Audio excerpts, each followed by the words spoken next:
Okay, Shalom, giving all praise to Yahweh Shemel Shai, double honors to the apostles and elders of Great Millstone. All right, this is part 2 of this series of Leviticus, the 15th chapter. Going overview, breakdown, whatever you want to, call it, but just essentially going through the chapter of the law. Because prophecy, New Testament, so on and so forth, is you understand a lot much. You will understand it much better when you have an understanding of the foundation of the law. The scripture says, "Behold, I come in the volume of the book; it is written of me." Like, you're not going to really understand Yahweh Shai being the Lamb if you don't understand the Exodus and the Passover and the significance of that. So we're going to, we definitely want to still acknowledge and go through the law for edification. Verse 11, it says, "And whomsoever he toucheth that hath the issue," which is somebody who's from semen coming out of them, which that's an issue, something of that nature. It says, "And hath not rinsed his hands in water, he shall wash his clothes and bathe himself in water and be unclean until the evening."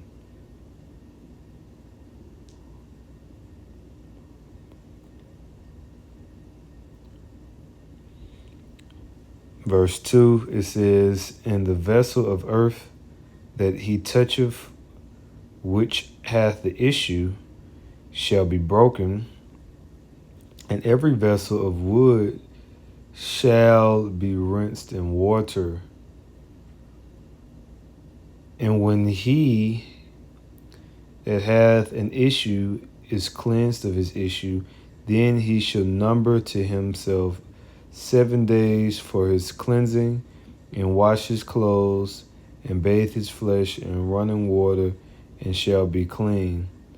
And on the 8th day he shall take to him 2 turtle doves, or 2 young pigeons, and come before Yahweh unto the door of the tabernacle of the congregation, and give them unto the priest. And the priest shall offer them, the one for a sin offering, and the other for a burnt offering. And the priest shall make an atonement for him before Yahweh for his issue. And if any man's seed of copulation go out from him, then he shall wash all his flesh in water and be unclean until the evening." All right, which that's going into the semen coming out of a man. The issue, is going into, like, well, when you go into it, they say disease,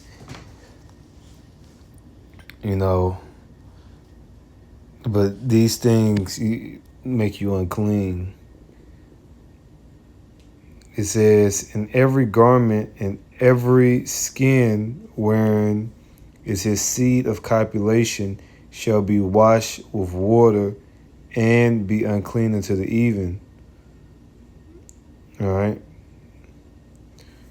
So technically, the issue. Matter of fact, let's go to this is what we're gonna do.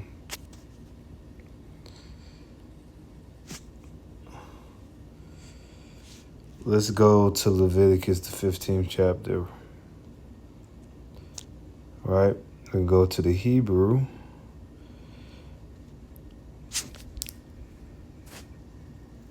All right, and let's go to that word issue. A running issue out of his flesh. Zawab, issue, discharge, flux. It can be semen, discharge, venereal disease of man, issue, flux of woman, which that's going into the menstruation of a woman. All right. That's what that's talking about. For a woman's context, let's get veneral. Relating to sexual desire or sexual intercourse. So, so basically a STD.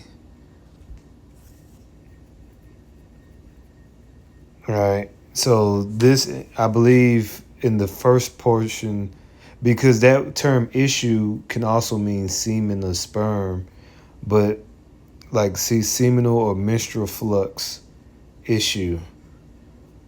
But then it also can mean like basically discharge from an STD.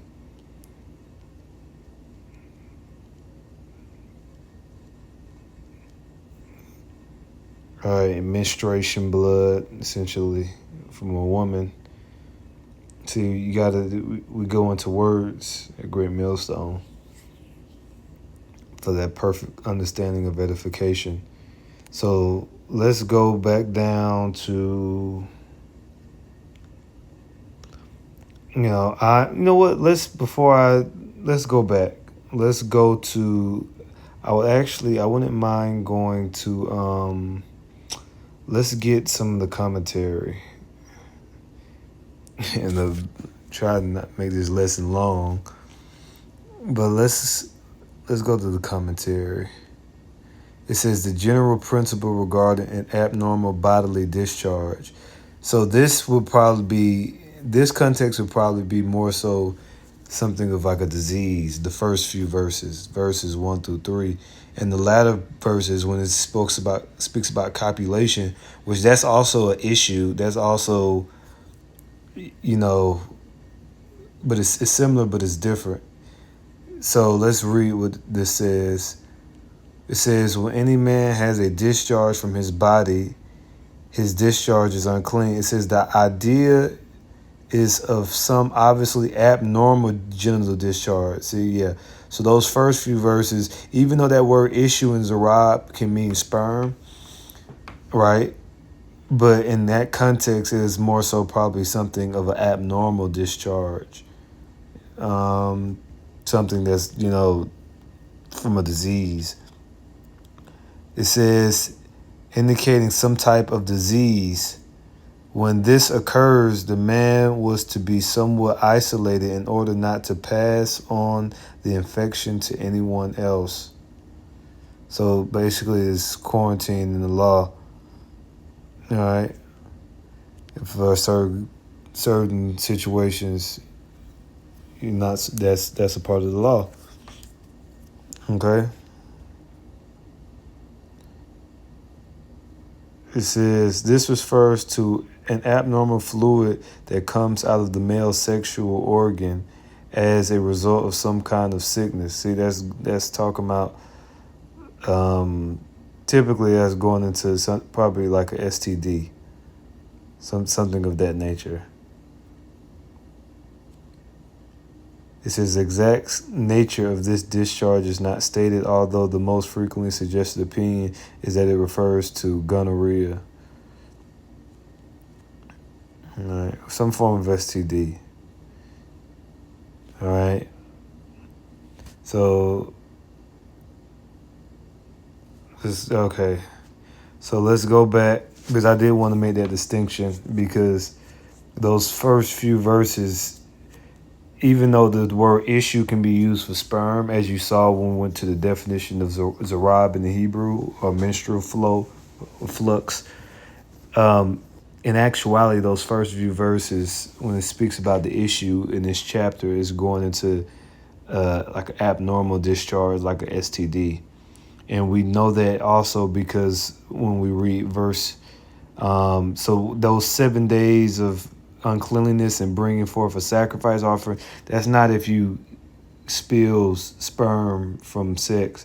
That's talking about some form of issue through an abnormal disease. Well, abnormal disease, like abnormal discharge. All right.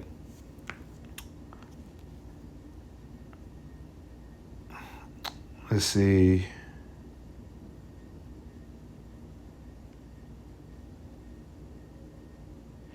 Let's go to verse 15.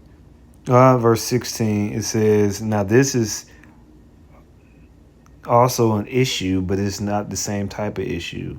Verse 16, it says, if any man's seed of copulation go out from him, then he shall wash all his flesh in water and be unclean until the even, and every garment and every skin wherein is the seed of copulation shall be washed with water and be unclean until the even. The woman also with whom man shall lie with seed of copulation, meaning if a man has sex and semen comes out of his genitals while he's having sex with a woman, it says they shall both bathe themselves in water and be unclean until the even. Meaning, technically, it's an art to having sex. Like, you can't just have, by the law, you can't just go have sex and then you go into the marketplace and kick it with your friends or go and buy some fruit.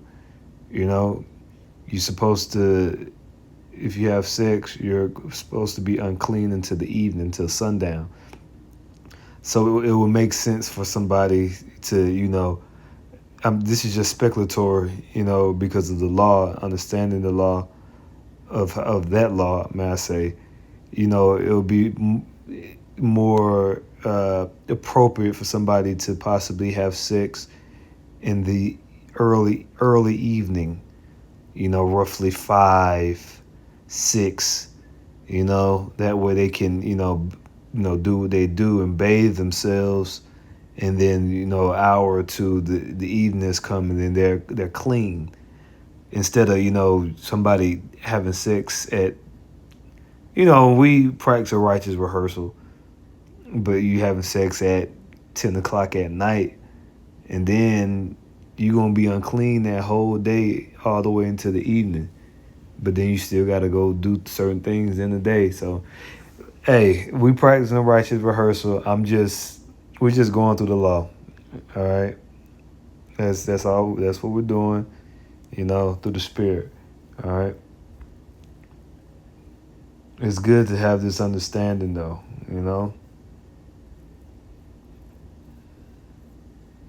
Verse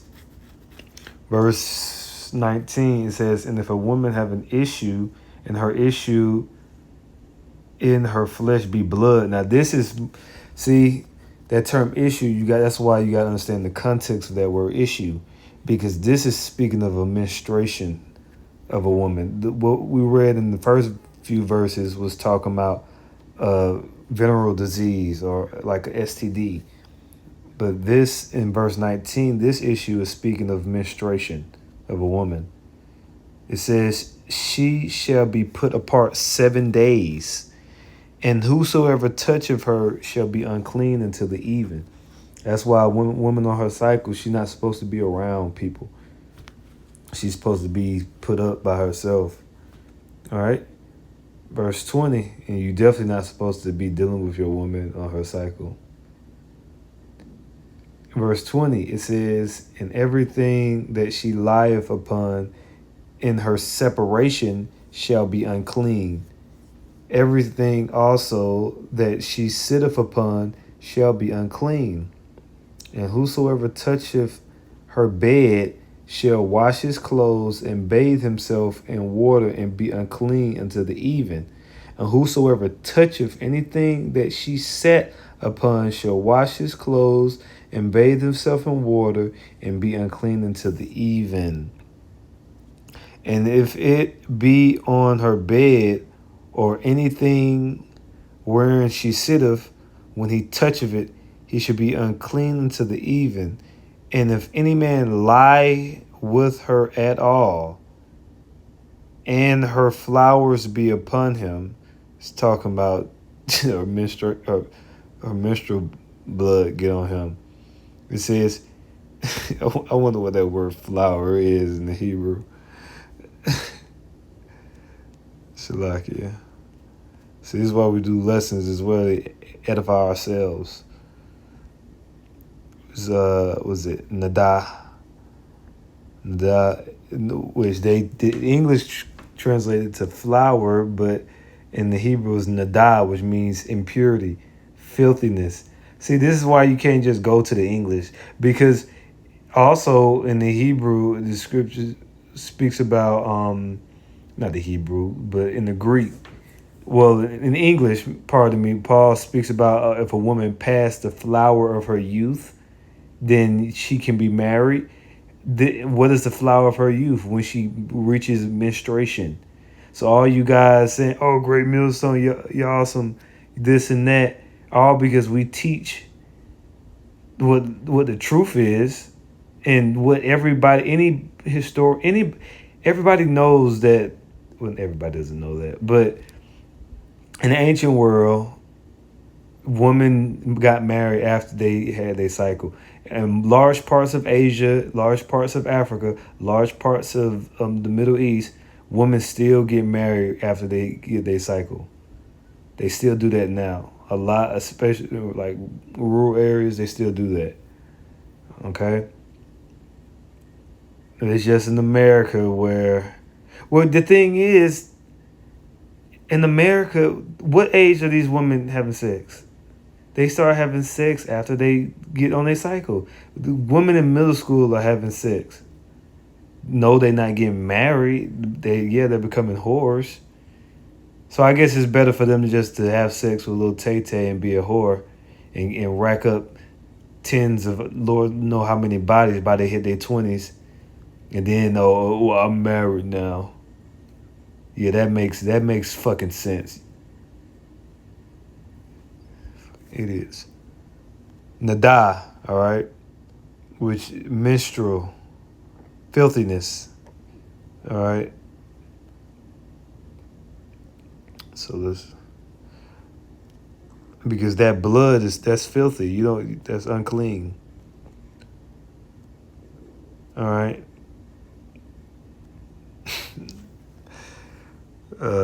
Let's see here. See the fine, clean to the even. Lie. Where was I? Lie all with her. Flower be upon him. He should be unclean 7 days, and all of the bed wherein he lieth shall be unclean. So that shows you don't supposed to be dealing with no woman on her cycle. You can get diseases like that. Verse 25, it says, "And if a woman have an issue of her blood many days out of the time of her separation, or if it run beyond the time of her separation," which is the 7 days, "all the days of the issue of her uncleanness shall be as the days of her separation. She shall be unclean. Every bed whereon she lieth, all the days of her issue shall be unto her as the bed of her separation. And whatsoever she sitteth upon shall be unclean, as the uncleanness of her separation. And whosoever toucheth those things shall be unclean, and shall wash his clothes and bathe himself in water, and be unclean until the even. But if she be cleansed of her issue, then she shall number to herself 7 days. And after that, she shall be clean." So can I get some commentary on that? That'll be some good edification to go into. Pardon me. Dr. Guzik.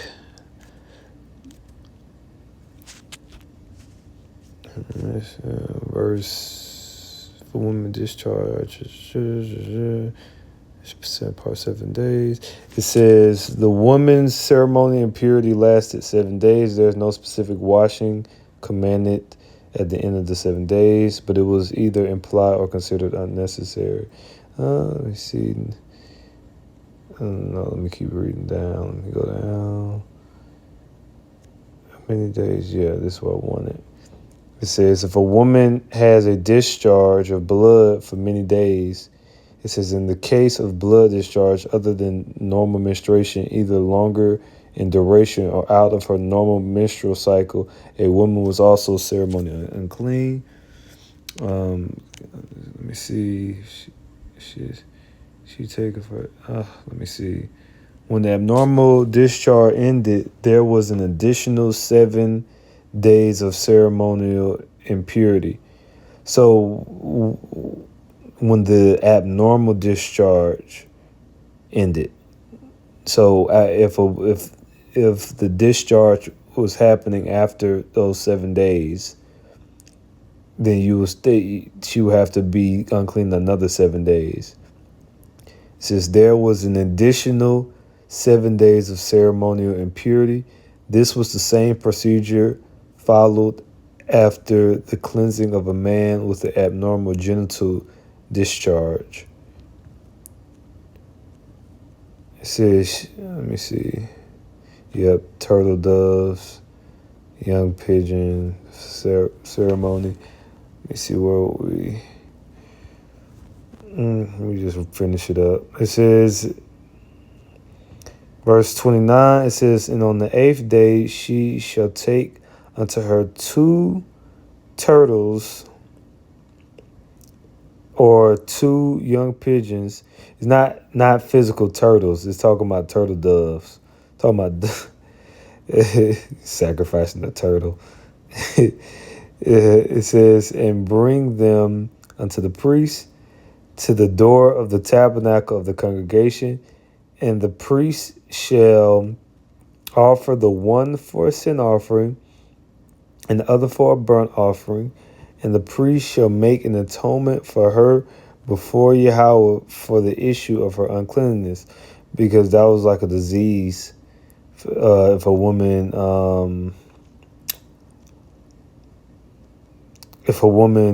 was longer than those 7 days, that was like a disease. That's why she had to take a sin offering. Verse 31, it says, thus shall ye separate the children of Israel from their uncleanliness. It says that they die not in their uncleanness when they defile my tabernacle that is among them. This is the law of him that hath an issue, and of him whose seed goeth from him and is defiled therewith, and of her that is sick of her flowers, and of him that hath an issue of a man, and of the woman, and of him that lieth with her that is unclean. Very intricate law.